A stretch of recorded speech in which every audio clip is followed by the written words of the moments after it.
E aí, sejam muito bem-vindos a mais um vídeo. Meu nome é Gabriel Detz e hoje a gente vai estar falando sobre o quê? Sobre Bitcoin. Bitcoin é uma moeda criptografada 100% digital. Ela é descentralizada. Então existem duas grandes diferenças que a gente já precisa esclarecer nesse vídeo. Bitcoin é seguro? Sim. O porquê que ele é seguro? Por causa do blockchain. Mas pera aí, vamos regredir um pouquinho, vamos falar o que significa que é centralizado e o que não é centralizado.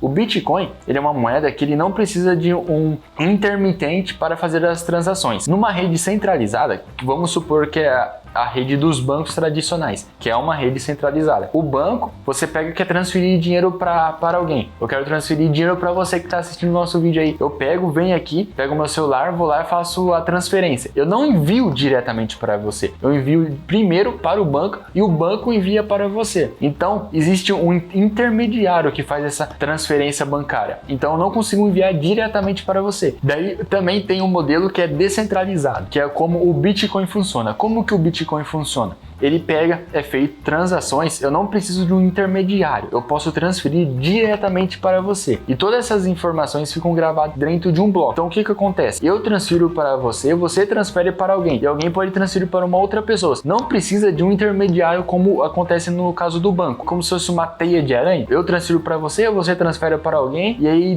desse jeito começa a acontecer milhares de transações ao mesmo tempo. E todas são criptografadas e gravadas no bloco. O Bitcoin foi criado por Satoshi Nakamoto. Da onde que surge o Bitcoin? Não tem como o Bitcoin a gente ir lá imprimir, porque ele não é uma moeda física, ele é uma moeda digital. E o que acontece? Ele também é uma moeda escassa. Só tem como ter 21 milhões de Bitcoin no mundo. As últimas reportagens que eu tinha lido, ele vai chegar a atingir esse valor em 2140. Então, como que você faz para conseguir adquirir Bitcoins? Você pode adquirir comprando ou então você pode utilizar da mineração. A mineração é basicamente o que?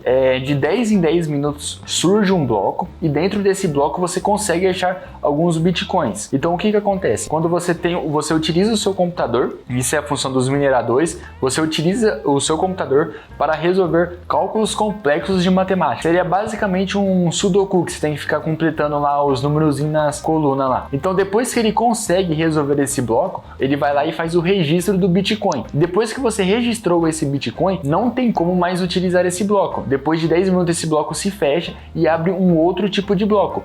Então o que acontece? O Bitcoin, ele é extremamente seguro, mais seguro até mesmo do que os bancos. O porquê disso? Porque ele é criptografado e além disso, ele é composto por blocos. Então um bloco gera um outro bloco. Então, por exemplo, um hacker conseguiria roubar esses bitcoins? Conseguiria, mas para isso ele precisaria resolver todos os blocos anteriores para isso e os futuros. Então a cada 10 minutos surge um novo bloco, ele precisaria resolver tudo isso ao mesmo tempo.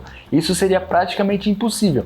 Então o Bitcoin ele é extremamente seguro. E outra forma que você consegue também, através dos mineradores ganharem dinheiro que são minerando o Bitcoin e resolvendo os blocos que eu já expliquei, é fazendo os registros desses blocos. Então o que acontece? Quando acontece uma transação, precisa fazer o registro dessa transação. Quando você utiliza os mineradores, eles conseguem fazer o registro dessa operação. Quando o cara vai lá e faz o registro dessa operação, ele acaba ganhando uma pequena porcentagem de um Bitcoin, que isso acaba gerando um lucro para ele. Então você consegue ganhando dinheiro tanto como minerando o Bitcoin, como fazendo o registro dessas operações. Então o que acontece? Para validar a transação dentro dos blocos do Bitcoin, o que acontece? Precisa de pelo menos 51% dos blocos aprovarem. Mesmo o bloco sendo público, a rede sendo descentralizada, você consegue visualizar essas transações, mas você não contém nenhuma característica da pessoa. Então você não consegue ver a localização, você não consegue ver o RG, nome, CPF. É totalmente feito anônimo essas transações. Então, quais as vantagens do Bitcoin? A vantagem é que ele é um dinheiro universal. Então, a gente aqui no Brasil pode minerar Bitcoin, o cara lá do Japão também pode ter Bitcoin, o outro dos Estados Unidos também pode ter o Bitcoin. Então, ele é um dinheiro universal, pode ser negociado em qualquer lugar do planeta. Segunda vantagem do Bitcoin, ele é um dinheiro protegido. Então o que acontece? O Bitcoin, ele possui o blockchain, que é uma rede de segurança extremamente forte, extremamente segura. Então o que acontece? Não tem como, por exemplo, acontecer uma crise e o governo tentar bloquear o Bitcoin, porque como ele não é uma rede centralizada, nunca ninguém vai conseguir tomar conta do Bitcoin, porque ele é feito de ponta a ponta, ele é extremamente seguro e protegido tanto do governo como das pessoas de todo mundo. Terceira grande vantagem do Bitcoin: transferência e pagamentos seguros. O que acontece? Quando você vai abrir uma conta no banco, você precisa praticamente falar até o nome do seu cachorro e que ração que ele come. No Bitcoin isso não acontece, as transações são feitas totalmente anônimas e isso dá uma certa privacidade e segurança para acontecer as transações. Outra grande vantagem é a proteção contra a inflação. Então, como possui um limite de Bitcoin, que é 21 milhões, não tem como você criar bitcoins depois disso. Então, tudo que é escasso tende a sempre valorizar. Então, o que acontece? Depois que forem achados 21 milhões de bitcoins, não tem como mais você criar mais bitcoins. Então, ele é extremamente seguro contra a inflação. Não vai surgir alguém e simplesmente criar mais bitcoin, porque não tem como isso. Diferente do governo. Do governo, ele pode simplesmente mandar imprimir mais dinheiro. O que acontece é que o seu poder de compra acaba diminuindo e a inflação acaba aumentando. Com Bitcoin isso nunca vai acontecer. Com o Bitcoin você acaba sendo extremamente protegido contra a inflação. Ele é bastante associado que seria basicamente o ouro digital, porque como ele é escasso, um número finito de Bitcoin. Então a tendência dele é sempre do valor estar aumentando.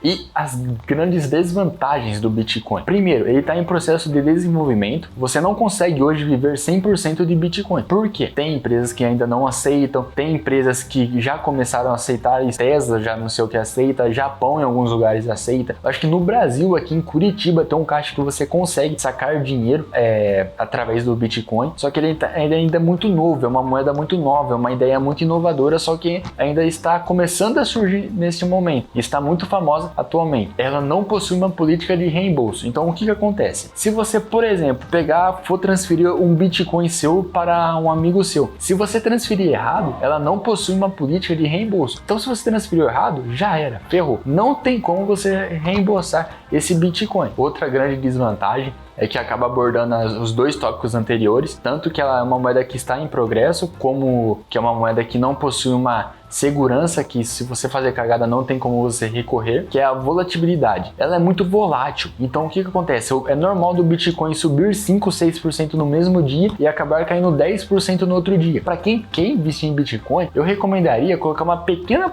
parcela ali da sua carteira de investimento, especialmente em Bitcoin, porque ela tem um grande potencial de valorização, sim, porém ela tem um grande potencial de um dia para o outro começar a cair. Então se você não tem uma mentalidade muito forte para aguentar esses grandes impactos, coloque uma pequena parcela da sua carteira de investimento em Bitcoin. Eu sei que o Bitcoin já está muito caro, só que ainda realmente vale a pena continuar comprando, só que é uma pequena porcentagem da cartela. Eu pretendo colocar Bitcoin na minha carteira de investimento, mas em torno ali de 1 a 2% da minha carteira de investimento, que é o que me deixaria confortável no momento, porque ele é grande e revolucionário, tem um grande potencial para o futuro, só que o futuro não tem como você prever. Então vamos se expor a ele, só que com uma pequena porcentagem da nossa carteira.